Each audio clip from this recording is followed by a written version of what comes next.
Tonight on CBC Vancouver News. By going into water parks. How the South Coast is preparing, bracing for another heat wave. Also, but now it's taken a death.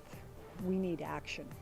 Killed by a falling branch. Why people in Prince George say they warned the city. And coming back from a global pandemic isn't going to happen overnight. The future of Metro Vancouver Transit and how it bounces back. This is CBC Vancouver News.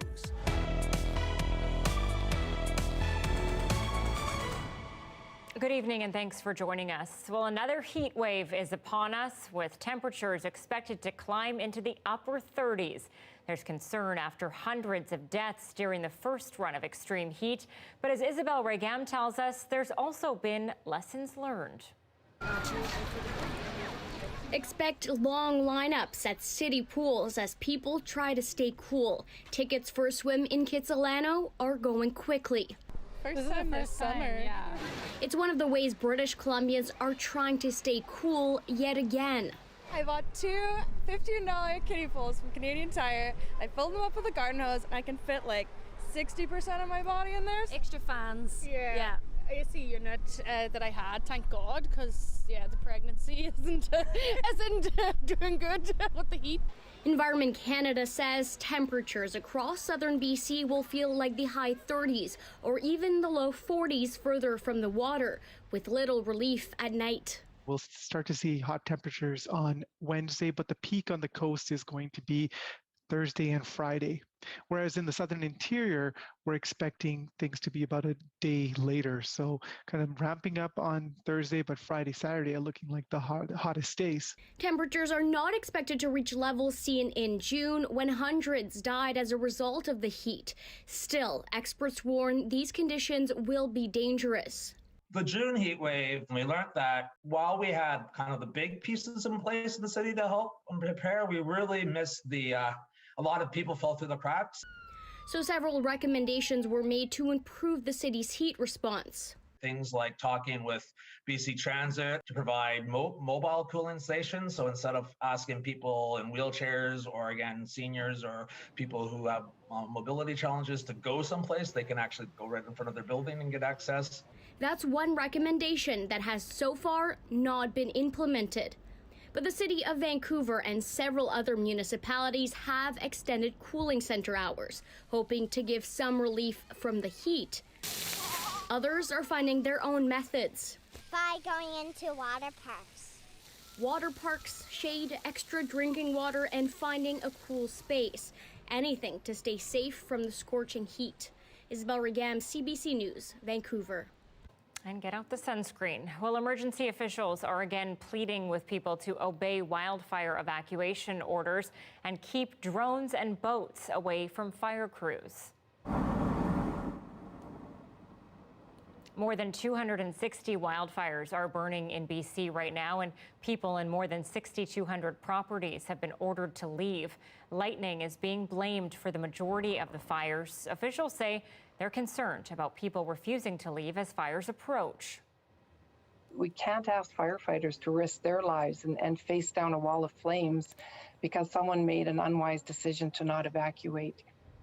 The RCMP says some people have tried to get around checkpoints and verbally abused officers. The BC Wildfire Service is also pleading with drone operators and boaters to stay clear of firefighters and aircraft. Drones are illegal within 3,000 feet vertically of an active fire. Anyone who sees a drone above a fire is asked to contact the RCMP.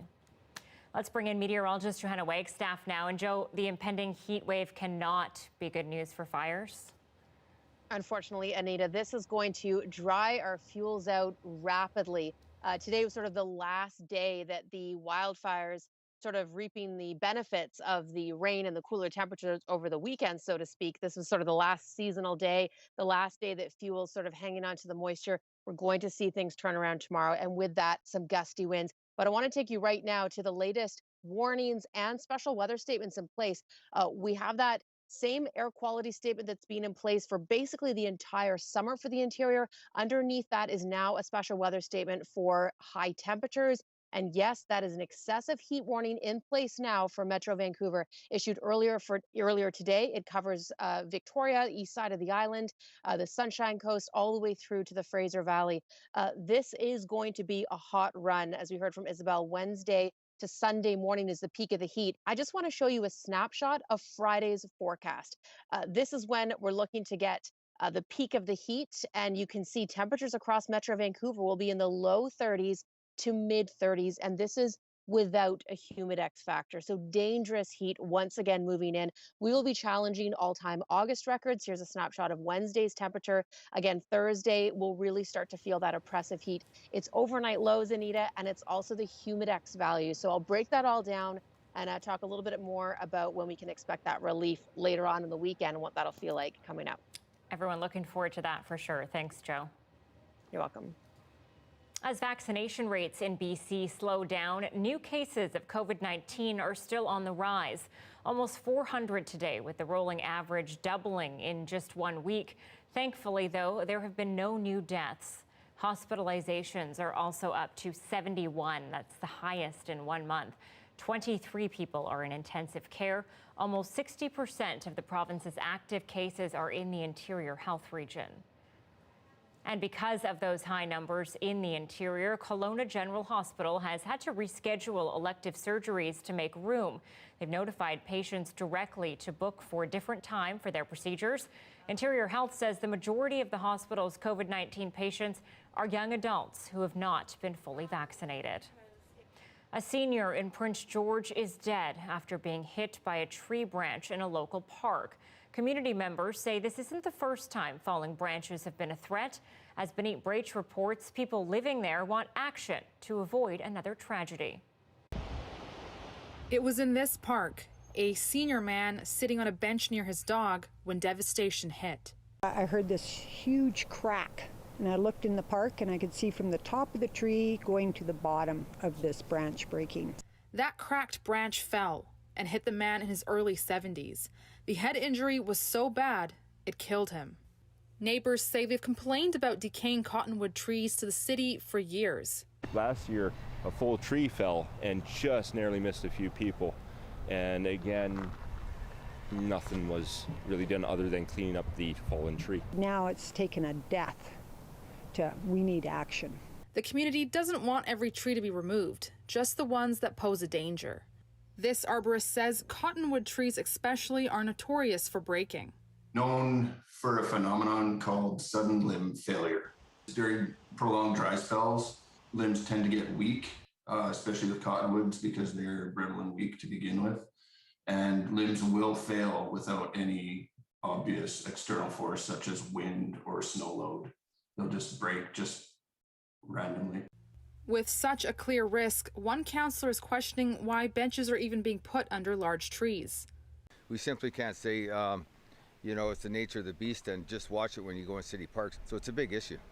The city of Prince George is offering its condolences, but isn't commenting on the cottonwood trees as the investigation is still ongoing. Benit Braich, CBC News, Vancouver. A 77-year-old man is dead after a crash at a Burnaby crosswalk, and now police are asking for the help from the public in the investigation. We're hoping that we can bring this forward, get some conclusion to the file, and hopefully the family of the victim can move on from this. The crash happened at around 5 p.m. at the intersection of Grange Street and Barker Avenue on July 18th. The pedestrian was sent to hospital with life-altering injuries and then died. The driver remained on scene and has been cooperating with police. Mounties are asking anyone who witnessed the collision or who might have dash cam video to contact them. Well, several First Nations in this province are coming together to investigate a former North Vancouver residential school. Their goal is to find out what happened to the children who were forced to attend but who never came home. Karen Pauls has the details on the investigation and the latest on what Ottawa is doing to help efforts like these. Led by elders, leaders of 3 nations announced they've begun the search for unmarked graves. Records show at least 12 students died here, their names not recorded. Our intention here today is to begin a healing process It won't be easy. St. Paul's School was closed in 1959. A Catholic high school was built on the site. And Indigenous leaders are still waiting for more school records from Ottawa and the Catholic Church. We'll continue to work towards gathering all the archival information. Once those two pieces have concluded, then we'll be able to begin an actual field investigation of the site. That was the original school. Willie Naheny is trying to help. He's one of 18 members of his family forced to attend St. Paul's. Naheny says he's heard the stories of children who died here. We'll find out if there is anything here, and then we have to do the proper thing. From Ottawa today, money to help. Canadians are looking for ways to support Indigenous communities. In total, $320 million new dollars to search for unmarked graves, create a national monument, and support survivors. But contrary to calls from some MPs, there won't be an independent prosecutor assigned to investigate residential schools. Instead, the Justice Minister is creating a special interlocutor's office. They will evaluate federal laws, policies, and practices surrounding unmarked and undocumented graves and burial sites at residential schools. Naheny says that's a start. What's important, those that have been lost now return to their families and will be able to reconnect. And by finding them, it's like finding your lost child. Your heart starts to heal again. For many residential school survivors, sites like this one are sacred. They want the memories of those who didn't survive to be remembered and honored. Karen Pauls, CBC News, North Vancouver. News like this can be traumatic. Crisis lines are offering support. The 24-hour Indian Residential School Survivor Society can be reached at 1-866-925-4419. The CUAS crisis line is also available. This information is on our website, cbc.ca/BC. Well, no additional charges will be recommended in the BC legislature spending scandal, and the judicial investigation into the misspending by senior government staffers is now done.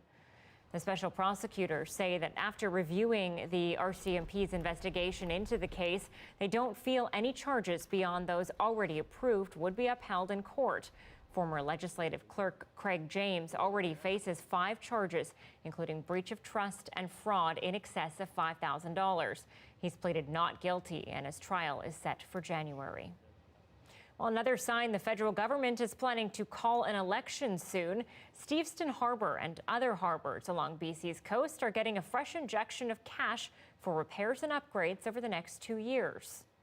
Now, keeping Canada's small craft harbours in good operating condition is critical to the people who use them, which is why I'm so pleased to announce this major investment for Steveston Harbour. Steveston will see $17 million for moorage and electrical repairs and an upgrade to fire protection systems. Ottawa is pledging $50 million toward the renewal of 26 small craft harbours used by BC's commercial fishing industry. And a staple on Vancouver Island's west coast will soon be no more. Lady Rose Marine Services ferry connects Port Alberni to Bamfield and other communities on the island's west coast. The company says pandemic losses were the latest in a long line of financial struggles, and its last sailing will depart August 31st. The Huiyet First Nation is just one of the communities that relies on the ferry. The announcement was definitely disappointing, and it's a huge blow for Huiyet.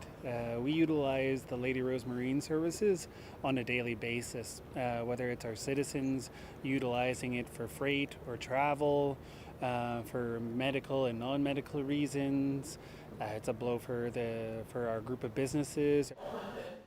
Port Alberni's mayor says she's confident another service will fill the void in the near future. Well, TransLink's new CEO has been on the job for just a few weeks, but soon Kevin Quinn will have some big choices to make. As Justin McElroy reports, the transit agency has to balance long-term ambitions with big pandemic questions. When he first visited 3 years ago, Kevin Quinn, like a lot of people, fell in love with Vancouver's natural beauty. The mountains in the background, I'm a pretty outdoorsy guy, I'm a runner, and so certainly taken by that. Fast forward to 2021, and Quinn was chosen to replace Kevin Desmond as TransLink's new CEO. It's a big, complex region, but the former head of Maryland's Transit Authority says he's working hard to get up to speed. I've taken transit, I think, just about every single weekend, whether that's the SkyTrain to Waterfront to catch the C bus. I took the bus over to the North Shore, my whole family and I, my wife and my 2 kids. So we're a real transit family. We talk a lot about transit, and we've been out and about exploring the system quite a bit. Quinn comes into the job with TransLink facing big question marks. Coming back from a global pandemic isn't going to happen overnight. Years of record growth in ridership fueled record investments in rapid transit and bus service. But the pandemic quickly knocked daily use down 80%. It's slowly grown back to just under half of what it once was. But it's not clear if or when ridership will fully return, especially if more people keep working from home. I think transit is going to remain a very strong component of a regional multimodal transit network, regardless of whether we come back to exactly 100% or not. But if it's not 100%, TransLink will have to decide whether they can expand as much as it wants to the Fraser Valley, the North Shore, and UBC.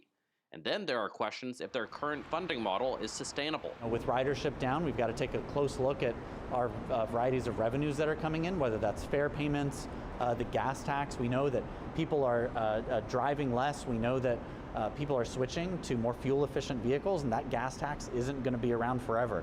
So we've got to have a larger discussion about what we're going to replace that with.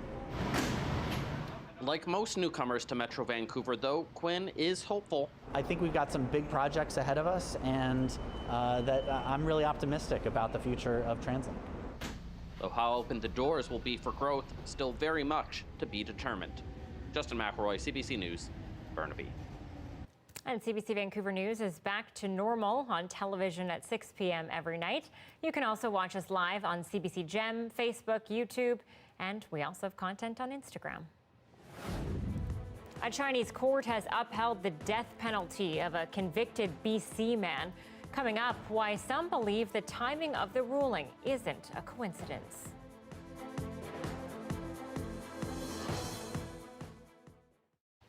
Thank you for staying with us during our commercial-free live stream. Well, public crochet art has been popping up around the town of Twillingate in Newfoundland. It's known as yarn bombing. Now, these street artists use crochet and knitting threads instead of graffiti. Artist Nina Elliott tells us about how this trend came to be. Hello, my name is Nina Elliott, and I go by the Rock Vandal, and I am a fiber-based street artist. I'm a yarn bomber, I guess, is another way to put it. So what I do is I use crochet, and I make two-dimensional images, like kind of like graffiti, but with crochet, and then I throw it on the wall. I moved to Twillingate in 2012, and I knew how to knit, and I didn't know anybody when I landed here, and I got a little bit bored with making hats and scarves, and then I heard about yarn bombing, so I thought I'd give it a try, and I got really addicted because you can make anything.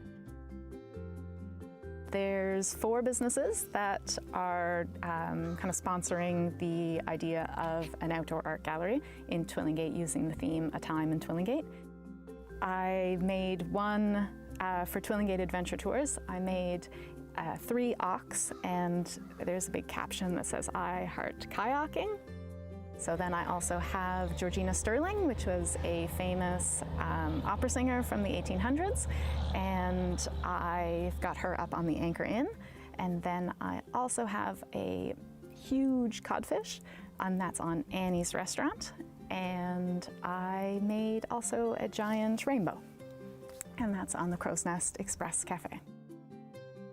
So in like making an outdoor art gallery, I've kind of like dragged everything out of my shed. I've been making for years, and threw them all up on the Ashbourne premises, which is like this beautiful historic building, but it's also, you know, in rough boarded up condition.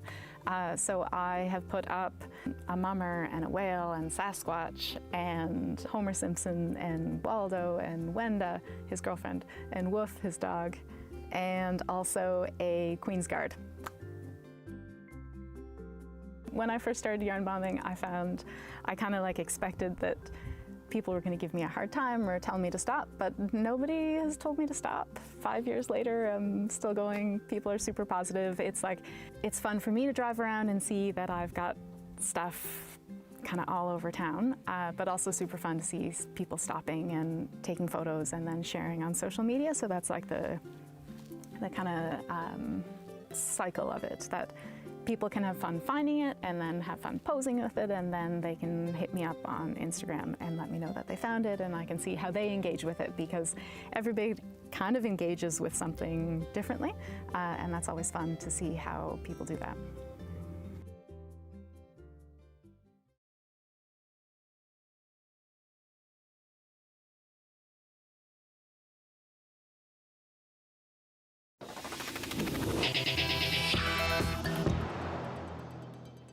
A Chinese court is upholding the death sentence tonight against a former Abbotsford man, Robert Schellenberg. He was arrested for drug smuggling in 2014. Canada is calling the ruling cruel and inhumane. And as Patrick Falk explains, many see the timing of the verdict as no coincidence. So what happened here today was a verdict appeal after Robert Schellenberg was previously sentenced to 15 years in prison. That verdict was then overturned and he was then re-sentenced in May of 2019 to death. The Higher People's Court of Liaoning said, considering the circumstances and the nature of the crime, that the conviction was accurate and the sentence was appropriate.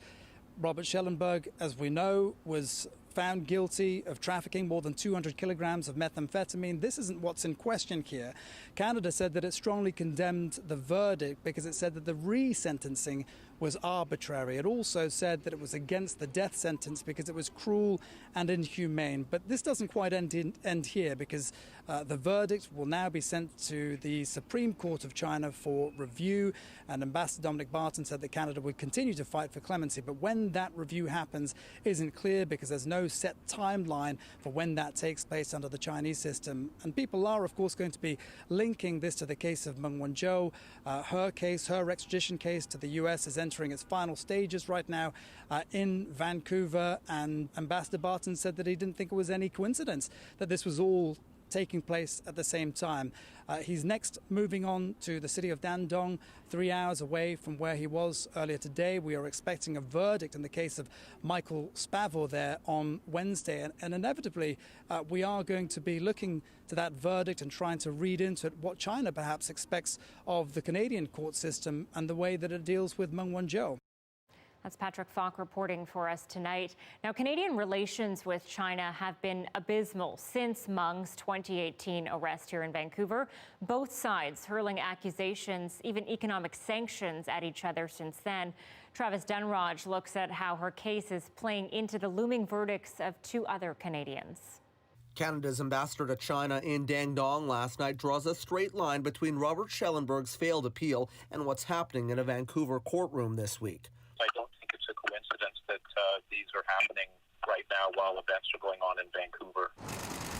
Huawei CFO Meng Wanzhou's lawyers made last-ditch efforts to stay her extradition case. Tomorrow, arguments on the substance of the extradition request finally begin.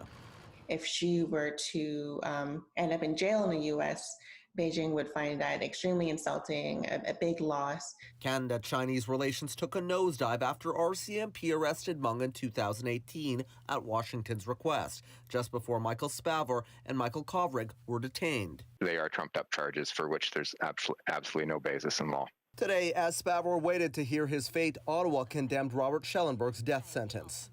We have repeatedly expressed to China our firm opposition to this cruel and inhumane punishment. Today, Western allies also condemned Beijing, just as they did during the trials of Spavor and Kovrig back in March. Some China watchers say that solidarity could have an impact. that does embarrass the Chinese government. They don't like to be embarrassed internationally. Here at home, the government continues to take heat over its handling of the crisis. We need to use every resource possible at the diplomatic level to save Mr. Schellenberg's life. Conservative leader Aaron O'Toole even called for a boycott of the Beijing Olympics. Beijing has to know that the world is watching the genocide taking place against the Uyghurs. They've watched what's been happening in Hong Kong and the situation with Mr. Schellenberg, Mr. Spavor, and Mr. Kovrig. The world is watching. Canada has a complex, intertwined relationship with China. It is our second largest trading partner. As tensions continue, the way forward remains unclear, as does a path home for the Canadians whose lives are on the line. Travis Stanrash, CBC News, Ottawa. U.S. drug maker Moderna has signed an agreement to build an mRNA vaccine manufacturing plant in Canada. With mRNA manufacturing facility in our own backyard, we will be much better equipped for the next global health crisis to protect the health and safety of Canadians. Canada will be ready. We will be ready on Canadian soil to make, in a matter of months, a new vaccine for a new emerging virus to protect the Canadian population. It's the first foreign operation for the Massachusetts-based company. The agreement includes research and development and gives Canada priority access to the company's products. Lack of immediate access to COVID-19 vaccines has been a sore point for Canada during the first fight against the pandemic. All the doses of COVID-19 vaccines have had to be imported from Europe, the U.S., and India. The new facility is expected to be built within the next 2 years, but no location has been announced. Moderna says it is also working on drug treatments for flu, heart disease, cancer, and rare genetic disorders. Now, the rise in COVID cases in Quebec has officials there worried about a Delta-driven fourth wave. While 70% of eligible residents are fully vaccinated, the province wants them to prove it. As Alison Northcott explains, it's introducing the first in Canada vaccine passport. Quebec's health minister says a fourth wave is inevitable, but another lockdown may not be.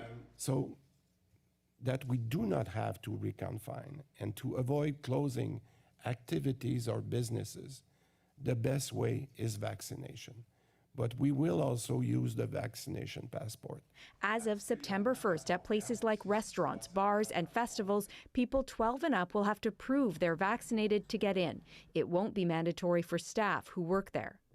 First, though, the province will test out the technology, which involves a QR code and a free app at a Quebec City bar and a gym in Laval. 70% of eligible Quebecers are fully vaccinated. The province wants to get that to 84% by the end of the month. Some Montrealers think a vaccine passport will help. It will push people to take the vaccines and will be more protected.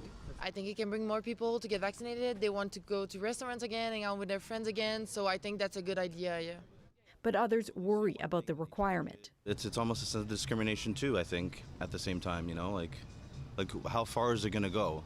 Show me proof you've been vaccinated and I'm good to go. This gym owner already requires his members to be vaccinated, but says he's faced major blowback for it. I've been trolled to death. If you want to enjoy coming here, you do have a responsibility. I think it's normal that some people still have questions. There are questions, too, from civil liberties groups and opposition politicians who say the plan lacks transparency. But there are still millions of people in Quebec who have not received their 2 doses of vaccines. Can you imagine the number of people who are potential victims of COVID? This expert says it's one more tool that could help make the next wave smaller. Alison Northcott, CBC News, Montreal. It was one of the only places left standing after a wildfire destroyed the village around it. Coming up, we'll talk with a Lytton man whose business survived and just reopened.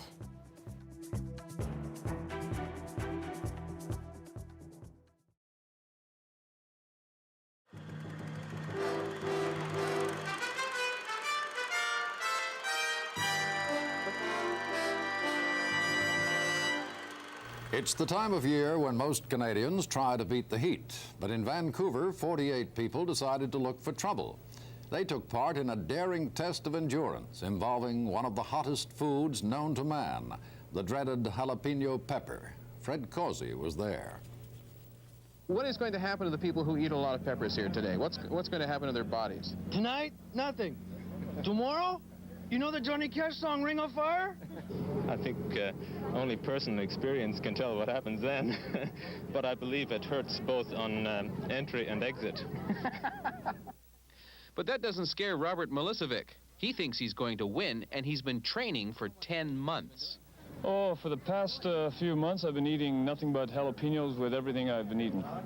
We've only got the United States to judge by, and apparently 92 is the world record. So 92 peppers eaten in 15 minutes. Yes.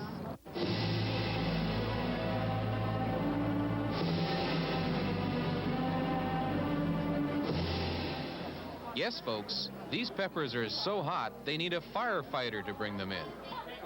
But the contestants aren't worried just about the peppers. This is your yuppie party crowd, and there's a stranger in their midst. You got a problem with the guy down the other end of the table? I think so. I don't know. He looks awfully familiar. He looks hot. He looks awfully hot, and I'm worried. Are you a well-known jalapeno eater? No, sir. Are you a professional jalapeno eater? No, sir. And they're off. All kinds of jalapeno eaters. Dainty ones, power eaters, and slow and steady. He's an early favorite, and already he's broken into a sweat.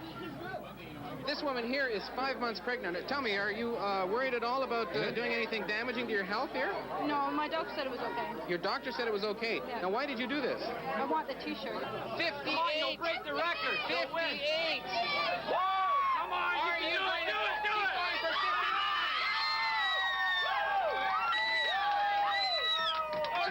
Will she go for 60? 60! One more! One more!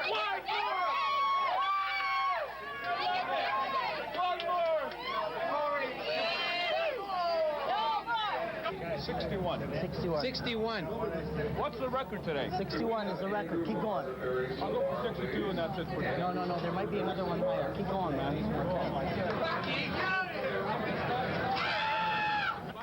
And finally, there's a winner. As predicted, Robert Milicevic. 66. Okay, how many is it? 66. How do you feel? Beautiful. I feel full. I haven't had anything to eat all day. The 1985 jalapeno eating contest is over, but it's not really over for the contestants. Tomorrow is when it's really going to count. They can run, but they cannot hide. And that's Saturday Report for this week. For CBC News, I'm George McLeod.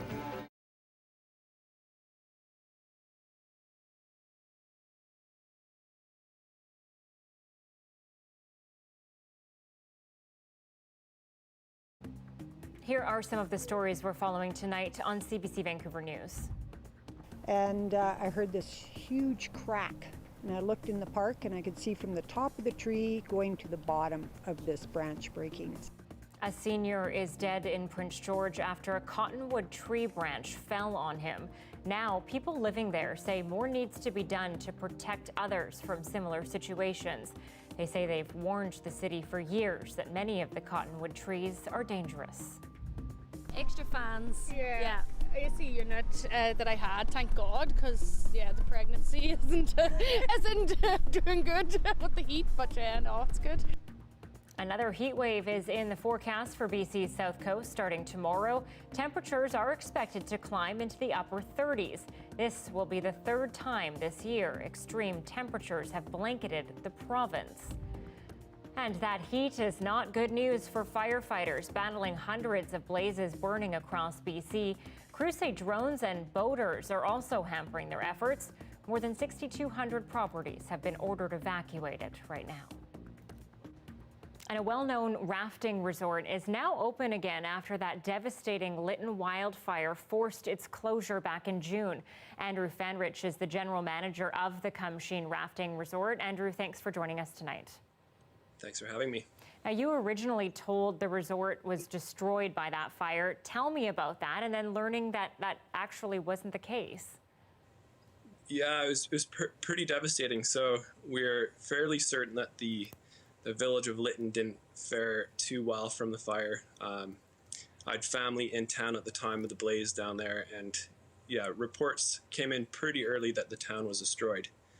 But there was optimism for Kamshin. I mean, when I evacuated, there was flame on the property, but we weren't really sure how the resort was going to fare. But yeah, reports were early on that Kamshin was destroyed. So yeah, there's a lot of yeah, we weren't very happy for the first couple days, anyways. But fortunately, yeah, in the days following, we did hear that Kamshin had survived. Reports were slowly coming in that people would see buildings still standing from the highway as they drove past, and yeah, slowly but surely we learned that the entire resort, at least the main buildings, had survived the fire.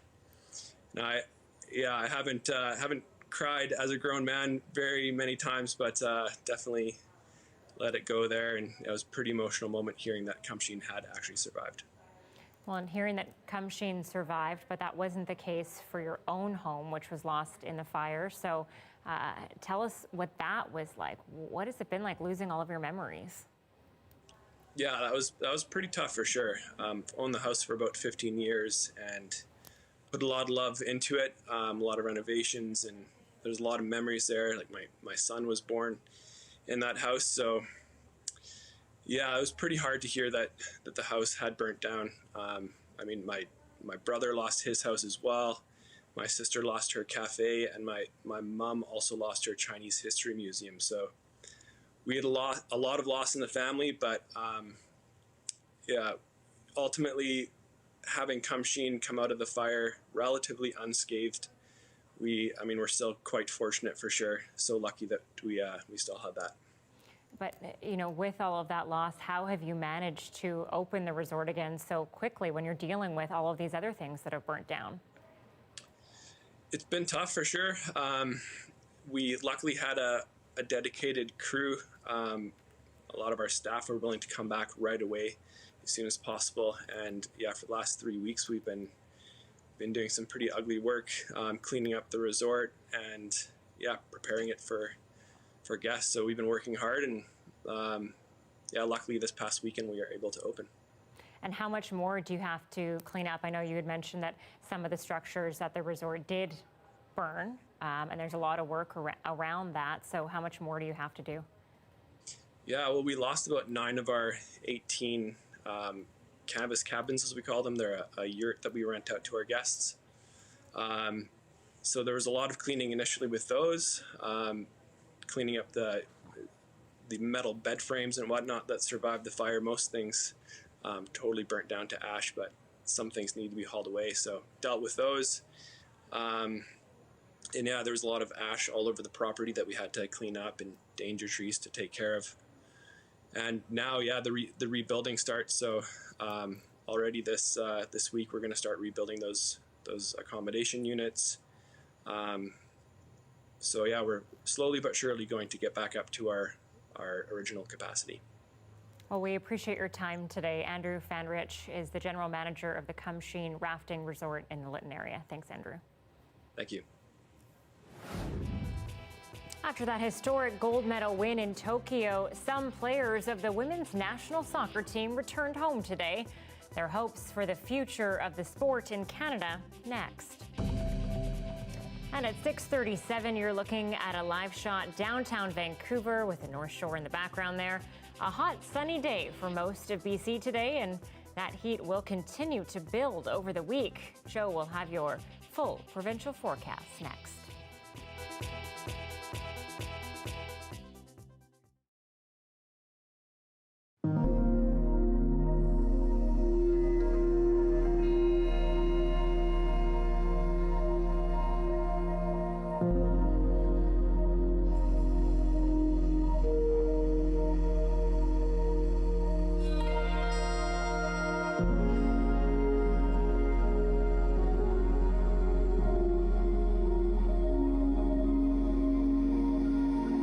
My mom has all my paintings from when I was a kid. They're so weird. And weird enough, just noses and faces. I can draw bodies, but they're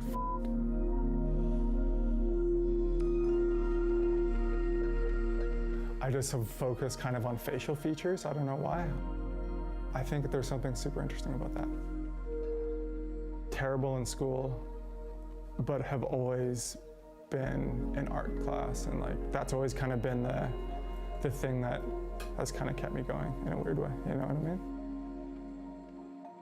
I guess I'm the human behind Nice Nothings, and we're in an undescript location, undisclosed. And nondescript. Yeah, okay, sure, perfect, that's where we're at, yeah.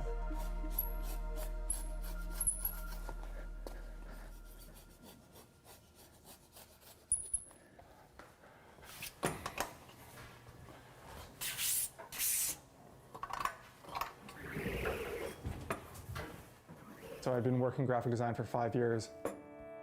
I was drawing a set of icons for a client, and I had drawn that face on a person, and there was something about it, but I kind of just kept that off to the side of my desk and like started just drawing it on stuff and like around the office.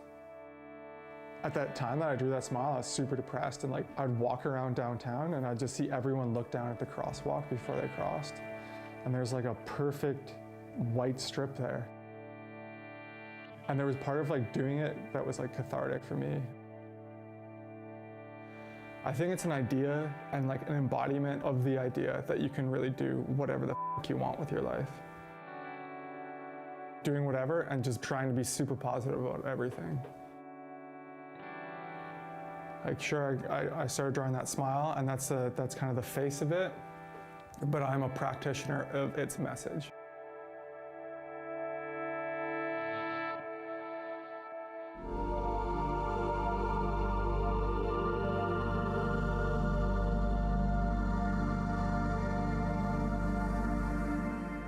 I don't really give a f with the crazy art school rationale stuff, like whatever, that's just crazy fancy words for stuff. I want to be able to say like, I've put so much of my life into this, and I don't care if it becomes something. However it pans out, I'm just happy to be doing it.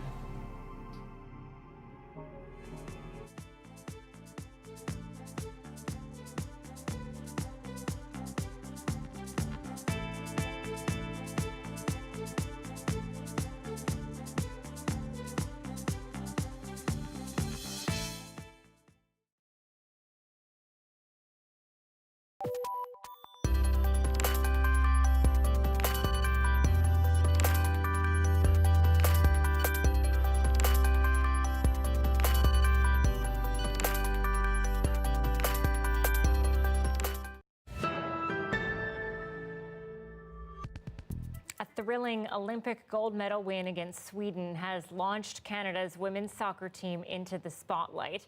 Fresh off their victory last Friday, some team members are now back in Toronto. And as the CBC's Greg Ross shows us, they have high hopes for the future of their sport right here at home. Just hours after arriving back in Canada, 3 of the GTA's gold medal soccer players faced the media, still sporting the new hardware around their neck, with no intentions of taking it off anytime soon. I'm gonna wear it out. I think I'm just gonna ride that wave, you know what I mean? The plan is to spend some time with family and friends they haven't seen in weeks, and maybe some victory celebration.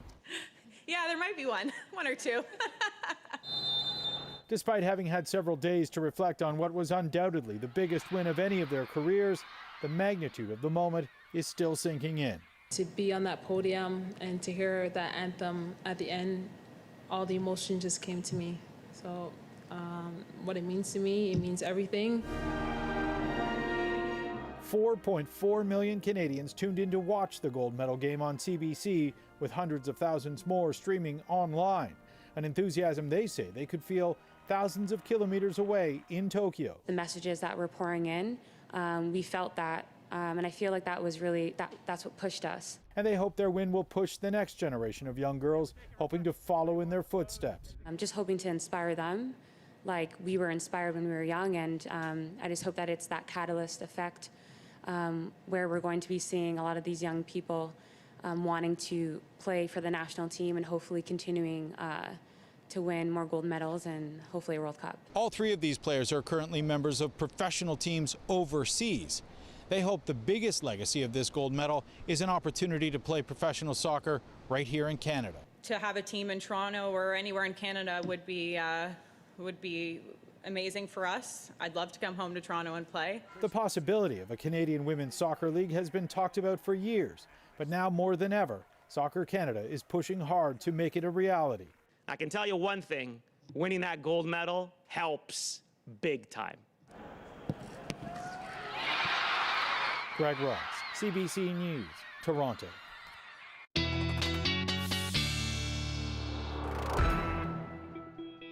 Meteorologist Johanna Wagstaffe is here now for a look at the weather. Okay, Johanna, those women had to play that gold medal game in that crazy heat in Japan, and now some of them coming home to Vancouver. Well, things are about to ramp up here too, aren't they? That is a very good point, Anita. You're right. I was actually checking the temperatures for that gold medal game, and they were in the mid-30s with the humidex. That's exactly what we've got in store for us for the end of the week. Yeah, but like it or not, things are heating up across not just BC, but parts of Canada in general. I want to show you the current temperatures from coast to coast. Here in BC, we were issued that heat warning earlier today for the South Coast. At the same time, Toronto, Ottawa, Montreal, and parts of the Maritimes also issued heat warnings. Not that common to get two heat waves happening across the country at the same time. Often our undulating jet stream means we sort of got opposite weather to Toronto, but an unfortunate solidarity happening right now with 40 humidex values in place for Vancouver, Toronto, and Ottawa at the same time this week. A quick look at the fire danger rating. This time yesterday, it was mainly green and blue. 1 day of seasonal temperatures, and look how dry parts of the Prince George fire region are already turning. And that's going to be looking a lot more orange and red in the next couple of days. I want to take you through our forecast overnight lows. Things already will be warm this evening. It's really overnight tonight into tomorrow that our high pressure ridge gets into position. So we'll be feeling high teen temperatures as of 6, 7 a.m. tomorrow morning. So starting to feel the oppressive heat. It's really Wednesday night, Thursday night, Friday night, and even Saturday night that we won't be dipping down below the 20s. That's when it gets really dangerous for some of us across the South Coast. Taking you through the systems map, not much rain to speak of across anywhere in BC. The showers through central and northern sections of the province even lifting up. So a very dry forecast for British Columbia. Fuels are going to dry out very quickly. As you mentioned earlier in the show, a big deal for the wildfire situation, an unfortunate turnaround ahead. 26 for YVR tomorrow. Those temperatures on the top, those are YVR numbers. So inland, that's going to feel a whole lot warmer, and we are looking at a humidex value. Okay, let me get you through to the relief. That will come on Sunday. I know 25 is still above our seasonal, but Anita, it's that marine air, that open door that we'll be looking forward to. Sunday is a light at the end of the tunnel, and I should mention, might get a little smoky in the next couple of days as well. I'll keep you posted. Okay, thanks very much, Johanna. You're welcome. New York Governor Andrew Cuomo has announced his resignation. As Carolyn Dunn reports, it comes a week after a damning report concluded the governor had sexually harassed 11 current or past state employees. A small convoy drove New York Governor Andrew Cuomo to what many believed was his inevitable fate. After months of fighting a growing sexual harassment scandal, Cuomo says he can no longer be a distraction. The best way I can help now is if I step aside. Last week, a report by the New York Attorney General's office concluded Cuomo sexually harassed at least 11 women in the past 7 years. Executive Assistant Brittany Commisso went public last week claiming Cuomo groped her under her shirt. I know the truth. He knows the truth. Cuomo's explanation is that he is too familiar with people, that his sense of humor is sometimes off-putting, and he's crossed lines without realizing it.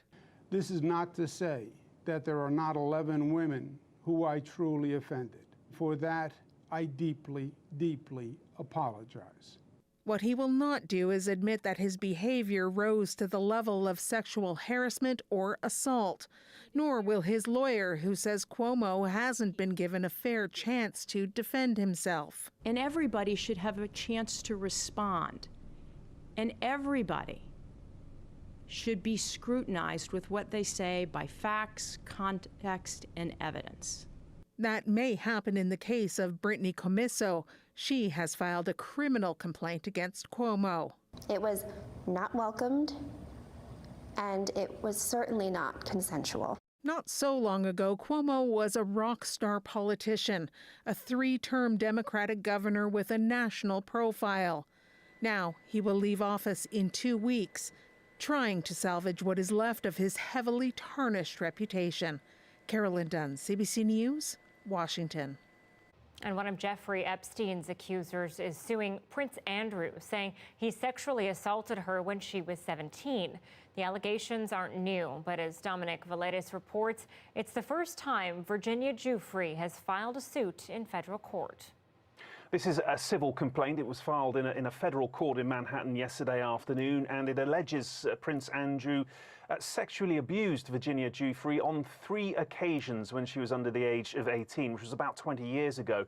It claims Andrew sexually abused the London home of Ghislaine Maxwell, the longtime associate of the convicted sex offender Jeffrey Epstein, who killed himself in 2019. But it also alleges Andrew abused her at Epstein's mansion in New York and on his private island in the US Virgin Islands. The court documents that were filed yesterday say the extreme and outrageous conduct that is alleged to have occurred continues to cause Virginia Giuffre significant emotional and psychological distress and harm. Now, Buckingham Palace has declined to comment on the lawsuit, so too have Prince Andrew's legal advisors, but it's worth mentioning that these allegations have been made in the past and were denied by Prince Andrew himself in that bombshell TV interview he did back in 2019. Meanwhile, legal experts say it's unclear if this civil complaint will ever actually end up in court. Generally speaking, papers have to be personally served to defenders. That might not even be possible in Prince Andrew's case. And again, according to legal experts, very few of these type of cases actually end up in court, especially the high-profile ones, because there's always the possibility they could be resolved or settled before they get to court. Now, there is absolutely nothing to suggest that that is what is going to happen in this case. As I say, Prince Andrew has in the past denied all the allegations made against him. But what this new legal complaint does do is it effectively preserves the claims which have been made against him. Dominic Valitis, CBC News, London. Well, gardening has blossomed as a hobby of choice over the pandemic, growing Canada's domestic flower industry. Coming up, why homegrown stems have their advantages.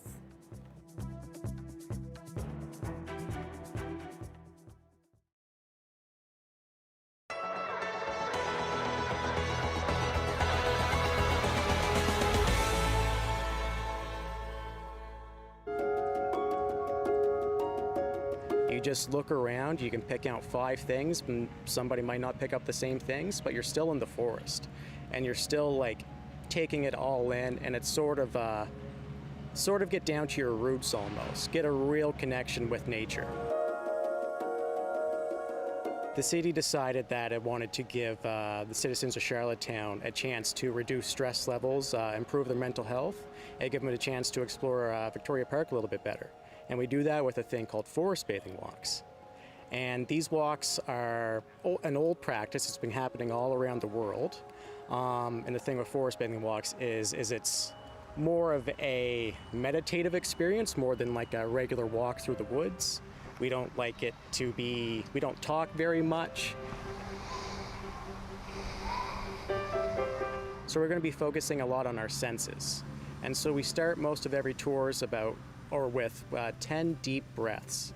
And these deep breaths, we ask you to close your eyes and just sort of release the stress of your life and just try to focus on the moment. Focus on what you can hear, what you can smell while your eyes are closed and as you breathe in. And after those 10 deep breaths, we start the walk. Studies have shown that if we spend at least 120 minutes or 2 hours in nature a week, it greatly improves our physical health. And with the mental aspect, the forests reduce our anxiety levels, reduce our blood pressure, makes us feel more relaxed, our fatigue goes away. We do these walks every Tuesday and Thursday. They start at 12:15 and they're half an hour long. They go to 12:45. And it's just mostly, we have it at that time so people can come down on their lunch break. But if you can't make it on those times, You can just come whenever you want and just use some of the tips and tricks that I've mentioned, and you can do your own forest bathing walk.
Well, it's not unusual to hear news reports about damage caused by trees falling on houses, but we have a story that's kind of the opposite. In Winnipeg, a house has caused the loss of nearly 24 trees.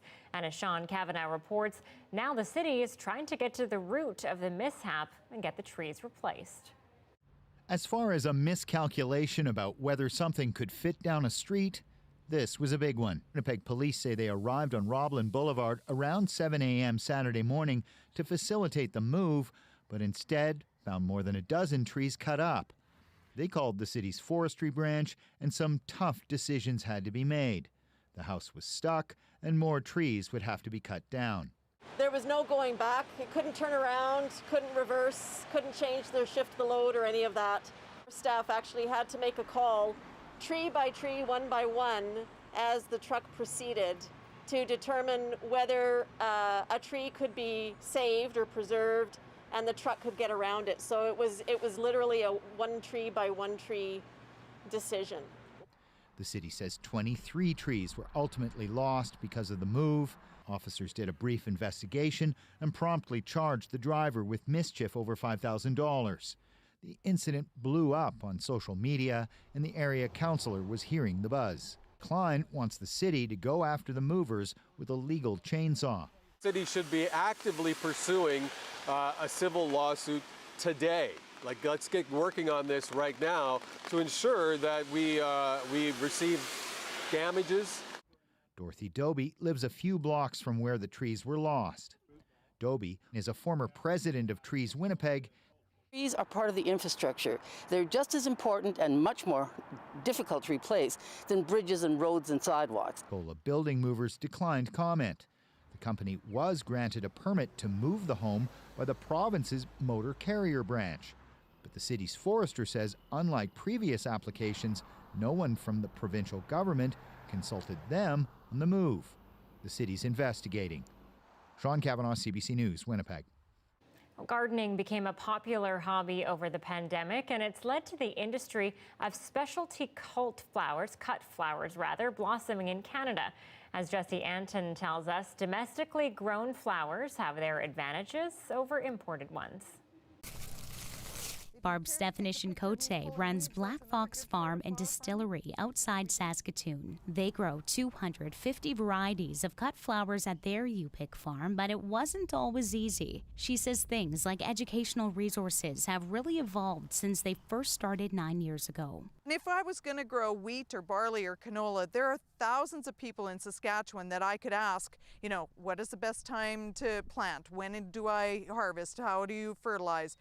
Not very many people in Saskatchewan knew at the time when is the best time to plant a zinnia. The Association of Specialty Cut Flower Growers has about 150 Canadian members. People are thinking more about where flowers are coming from, and they're starting to realize that the cool flowers that we can have, that we can grow here that aren't ones that ship well. Megan Roof is one of them. Our snapdragons are ready to go.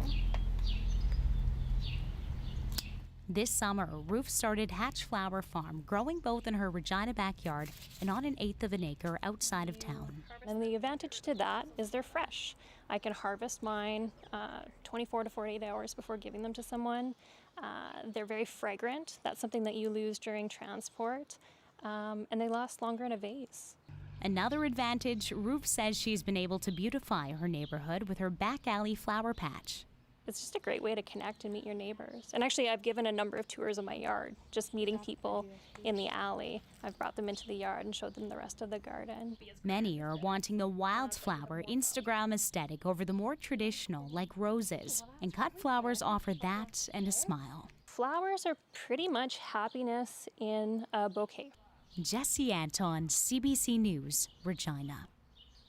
Lots of beautiful homegrown flowers here in British Columbia as well. Awesome, love it. Thanks for watching CBC Vancouver News tonight. Our program is always available on demand. Dan Burritt is back at 11 o'clock after the National with Ian Hannah-Mensing. Have a great night. We leave you now with some photos of people enjoying the summer weather at Kitsilano Beach today ahead of the province's third heat wave. Good night.